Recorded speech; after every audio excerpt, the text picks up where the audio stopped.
Good morning, everybody, and this is your Forex day trade setups for today. So lots of tails, lots of up and down. We do have a trend line that we are trying to defend at the moment, and you can see there it is there. So this is kind of the scenario that we have at the moment. We do have diversions here. So there's a swing low, there's a current swing low, and look what oscillators are doing. It's a lower low, where that's a higher low. So this is diversions in continuation pattern or sort of a move to the upside. I'm not convinced either way. We're back in this area around 1, which has been very volatile over the last couple of weeks, and I suspect that is going to continue. So for as long as we are doing this kind of price action, I have zero interest in trying to get into this. I'm going to want to see a break and a retest of 1, but a proper one, for me to be convinced that we are moving to the upside. And the same is true to the downside. I'm going to have to see a break of it's 99675 at the moment, and retest of this area for a bigger move to the downside. I'm not convinced either way. So there is a bit of data coming out there that may be a catalyst, but I am sit on hands on Euro USD. Similar to US dollar, Japanese yen, big up, big down, gaps to the upside, pretty much ranging as far as I'm concerned. That's a range. Diversions, look at this diversions here. That's massive. So you can see there's the high. It's a double top high with diversions.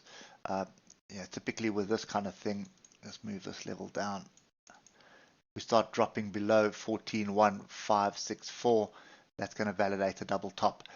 At the moment, if you look at the 1 hour, we're in amongst moving averages. We've dropped off a little bit from the gains that we had the day before, and we're sort of back in the structure here. I'm not interested in trading this either, not at the moment. We start dropping below the low of today, you've possibly got to move the bottom of the range here. So that may be the only opportunity, but it's a 700 point stop loss for a 1,200 point gain. So probably worth exploring if you're interested in that. But I think for me, I'd need to see a proper break below 141.564 before I'm convinced of any downside. Until then, I think we are going to range in amongst this area for the rest of the week. Moving on to the pound, British pound, Japanese yen, and similar confused setup here. Look to the left, there's a lot of structure here. That's kind of where we're bouncing around. We've got a gap, and then we've just got range bars in succession. So move down and then just look at these tails, barbed wire. There's no indication that anybody knows what's going on here, and that includes me. So yeah, I think I'm staying out of this until I see better structure. Just look to the left, you can see the chaos that's around this 165-300 area. So it's not worth risking any capital here, because you might as well just toss a coin and you may get better odds than anything else. One thing that is clear is that there is a gap to the upside.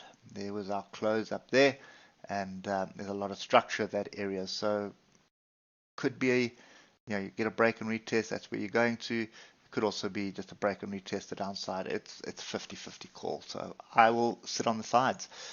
Lastly, Euro, British pound, and big up, big down, chaos is still carrying on here. One thing that is looking really good is the oscillators, and then the second thing that is looking relatively good is this flag, like that. So there is no structure. The closest structure, as I said yesterday, is down here, 086131, and it does not look like we are going to make it there. We may get there still, very possible. And if you look at the oscillators on the hour, that is very possible. So basically, the situation here is quite simple. London breakout strategy, first 8 1 hour bars, just be safe. You break and retest to the downside, you're looking for a move to the downside. I would be targeting one of two things. First thing would be this area here, 086256. Get through that, then I'm looking at 086131. That move is off. If you start London breakout strategy again, break to the upside, you probably bump your head on the trend line here, come back. But you start getting up above these moving averages, all bets are off. Then you're looking for an opportunity for this flag break to the upside. So that's probably the only bit of structure that I can see here in the Forex market. But it is dangerous. It is very much sideways if you look at it. Just do that, zoom out, and look at it again. And you can see that is sideways. The only thing that is in our favor is a cross over the moving averages. We're below. We're coming up to test some structure here. So you're looking for another leg down with the oscillators. They look as the oscillators are now. But if you look at the 8 hour, the trend is clearly to the upside, and this is looking like a flag. To come and find support somewhere in this chaos. Anyway, that's kind of my view today. I hope it helps, and we'll catch up with you tomorrow morning. Cheers for now.